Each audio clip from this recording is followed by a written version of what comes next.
Welcome to the Independence Gold Cuisine Challenge. I am Vanessa Phillip. Our national dish, green fig and saltfish, truly embodies the core ingredients of our exotic Creole culture. Much enjoyed and widely prepared, this dish has become St. Lucia's signature, providing an open opportunity for innovation and creativity. 7 chefs, but only one can emerge as champion. They must impress our panel of judges, our chief judge being Chef Orlando Satchel, with their original variations to our already successful national dish. Are you ready? Then let's fire things up and may the best chef win. Let's meet our chef from the Youth Economy Agency as he sat with our chief judge, Chef Orlando. My name is Ria James. What inspired me to cook? I will always go back to those years, when those prominent supermarket chains, they would have had those calendars, and my mom would actually purchase those items for me at least once a month, so I could try those items. That fostered my will for my interest, piqued my interest for cooking. And I started doing it on a once a month basis, and then it moved on, and then I started taking it from the school level, and then it just went on up to the point that I am right now. When I look back at it, because of my culinary journey, you see certain things, and then you may look at it, and then we downplay it, and we may think, boy, that's something for the les pauvres, the poor people. So we don't pay any close attention to it. But when you travel and you see some of the things that person turn to masterpiece works of art, you see why can't it be the same for our local dish, the green fig and saltfish. I'm going to do stuff like bebla and infuse it with some of our ingredients, our local ingredients. I'm also going to create like a balsamic reduction. My name is Chef Orlando, and we're here sharing the love with Ria James. I'll give you a little flavor of our green fig and saltfish. As you well know, our cuisine is independence. Of course, we all know about independence. But about our goal, green fig and saltfish, how can we now elevate that to another level? Our chef here is going to tell us a little bit about his journey to present this dish here. And of course, it's all about the cuisine. So tell me a little bit about your cuisine today. What are you going to do, your dish? Okay, so today the name of my dish is called Flavors of Helen. Okay. It was inspired after I got the call to take part in this prestigious competition. Sitting by the seashore, that's my place of solace, Okay. By the sea, and thank God we literally right by the sea, that's right, next to the sea. Okay. Sitting at my place of solace, just sitting and trying to reminisce, how do I make something so traditional, something that would stand out and probably compete on the international stage even. And that's a challenge for you today, because while you may do the dish, I want to see the dish transferred to the restaurant tables or to the hotel tables. So tell us what you're going to do first. I see you got a bunch of ingredients there. So tell us a little bit about the ingredients. What you're going to start with? Okay, so basically I'm going to just take some of my vegetables, chop them, some of them julienne, some of them dice. Then I'm going to transfer those ingredients, and I'm going to make a sauce which is called a bebla. Traditional, conventional. Like I was telling Chef Orlando before, we don't throw out the traditional guys, the guys who invented the mothers of cuisine. We don't throw them out, and infuse them with some local flavors. First, I'm gonna flavor up some of my green fig, which I already prepared ahead of time, and after which I'm going to focus on some of my sauce, like I was saying. And then I'm saute the saltfish, and then we move into just presenting the dish, because a lot of love was taken into consideration, and we did a lot of work ahead of time so we can get this masterpiece to you. Now I noticed that you did the green bananas in the skin. Is there a reason for that? I know the reason, but do tell us, the audience, what is the reason behind the skin? Why you cook it in the skin? Okay, so can I just say it's something that your grandparents would have done? Thank you so much. There you go. But really, there's actually a nutritional aspect of it. That some of the iron is actually directly beneath the skin, the layers of the skin, and when you cook it in there, you maintain all of the integrity of the local. Wonderful. So I'm gonna just pull them out. Yeah. Okay. So whilst I wait for my pan to actually just get a little hot, I'm going to do a little trick. I'm going to julienne some of my vegetables. This would be the topping to the actual dish. What's green fig and saltfish without cucumber and avocado? But unfortunately, the time of year. Okay, I've heard the story on the avocado. I've heard the story. So, but I noticed you didn't have no Christopine today. No. Okay. I try to keep it as traditional as possible. Okay. Straight out of secondary school, I spoke to Chef Orlando, I got a reference actually from my food and nutrition teacher, and then she's like, okay, yeah, that's what I can do for you, because, you know, go to Chef Orlando, and then, you know, he turns me down. He turns me down and he said, you know what, a king is never a king in his own place.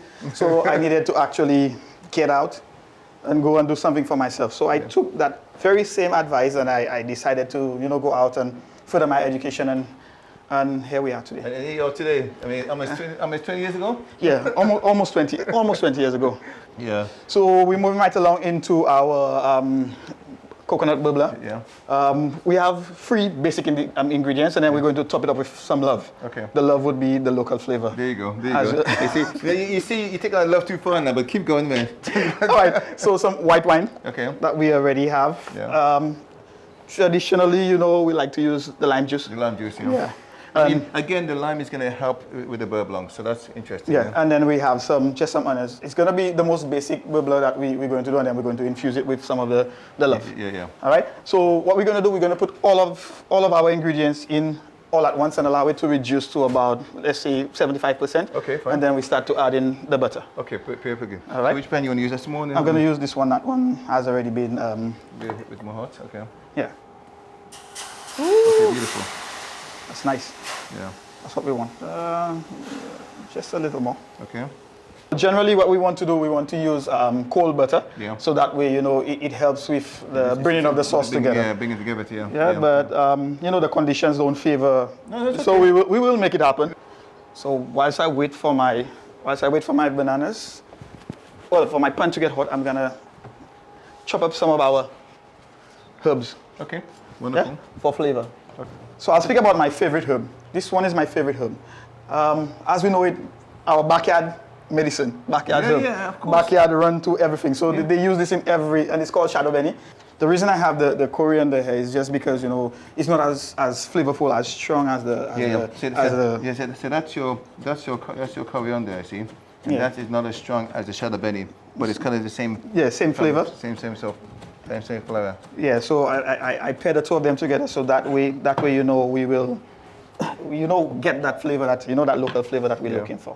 So we're just gonna cut the green bananas, or green fig, or fig as you may call it, on the bias. Okay. Just so you don't have those big chunks. Yeah. You're trying to create this international flair, experience here. So here's what's going to happen. I'm gonna take all of my green fig and infuse it in some of the herbs that I already have chopped. And I'm gonna get to this other pan that we have going. Apparently, just need a little more heat. So we just pour everything in there, and then, you know, we just. You finish the butter? I may need a few knobs. I mean, and there's nothing too much that we need to do with this part of the dish, because it's already cooked. We just want to infuse some of the flavors in there. Okay. That's all we really want to do. If you look right here, what I'm gonna do is I'm gonna take the tomatoes and I'm gonna turn them face down. Okay. So go. Yeah. Just allow them to go on for a bit. I'm gonna just put in a little more of the olive oil in there. Yeah. Reason being is that when you use up saltfish, it tends to soak up all of the ingredients because of the, I guess, the amount of salt in there. So let me get some of that saltfish. You mind passing that spoon? Thank you, sir. Okay. So you wanna just taste? Oh yeah. So how long do you soak it for? I soaked it for maybe about 10-15 minutes because it was a very small quantity. And you need to be very careful when using coconut oil. Some of them can tend to be rancid and they may throw off the flavor. That's right, you know. The flavors that you actually look for. Coconut oil. This one is hot sauce, local hot sauce. We can say that we're ready to plate. So is your plate there? If you just come a little closer, you will see that, you know, we have some green stuff on the plate. It's actually from the green fig. Okay, absolutely. From the leaf. Yeah. So for presentation and to, you know, make it look appealing. So that's basically a main course, because it's quite a generous portion, eh? Yeah, that's what we're saying. You're going to try and squeeze it tight, yeah? Yeah, just so that it's not going to stay, so then you just want to keep that kind of heapiness idea going, because, you know, you want to keep it elevated, give it the height. All right? So you really put down the green fig and saltfish. No, we just want to Okay. Yeah. And like I said earlier, you know, we want to just continue with a nice little mountain on the top, right here. Okay. And I want to get it directly on the green fig, the saltfish and everything else, just to add that creamy flavor. Okay. So this is now the French and the Lucian come together. Yeah, I couldn't be doing something of that sort and not represent my business. So Sure, I came with a few samples from the local bites, just to. Okay. Yeah. Well, I gotta say to you that you know you bought the green fig, you bought the saltfish, you bought the French, and you bought the love. Tell us, what's the name of your dish? Oh, so the name of the dish is Flavors of Helen. Here we are with Flavors of Ellen. Beautiful green fig and saltfish, upscale to a nice presentation. Of course, I'm here with my judge again. So tell us who you are. So I am Lark Ambrose, and we are at Tranquil Manor, where today we are doing what we love to do here, which is just create environments where people can relax, enjoy quiet, peaceful time. So let's jump in. I mean, there's a lot going on there, isn't there? There is. I have to try to get a little of everything.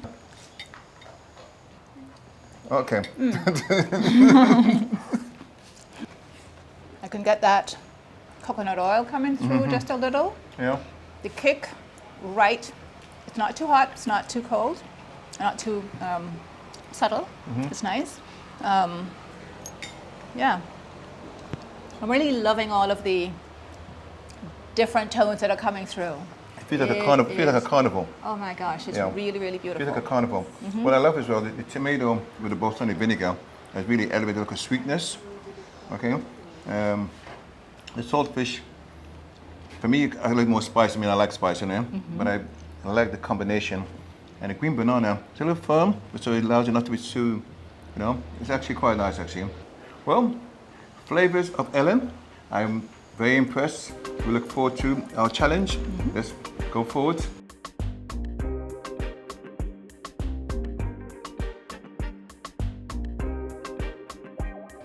You just witnessed another masterpiece by one of our chefs for this cuisine challenge. So of course, what's food without a drink? I am here with Shannon, and she's going to prepare something really nice to pair with what you just saw.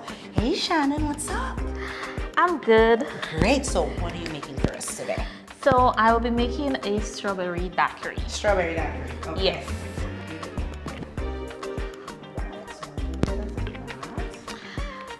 Then we will be using some simple syrup.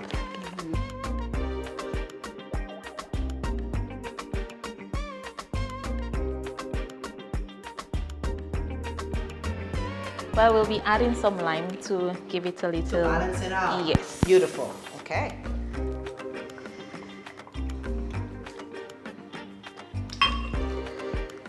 I try my best to use some of our local stuff. Of course. Yes. All in the spirit of independence, of course. Yes. Definitely need to use some of our local stuff. So we'll have...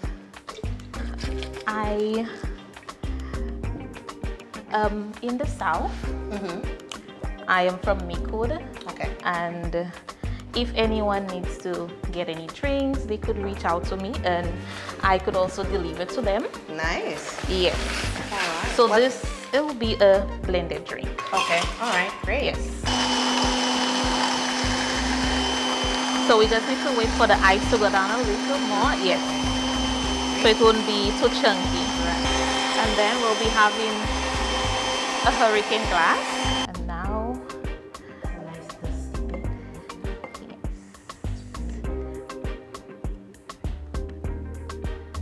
and I will garnish it with a strawberry.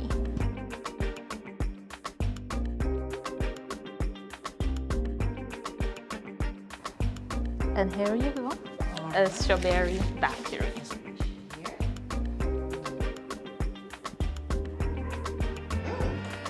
Not too sweet, and actually really flavorful. Because I love strawberries. Beautiful one. So Thank you so much, Shannon. Thank you. Strawberry daiquiri, ladies and gentlemen.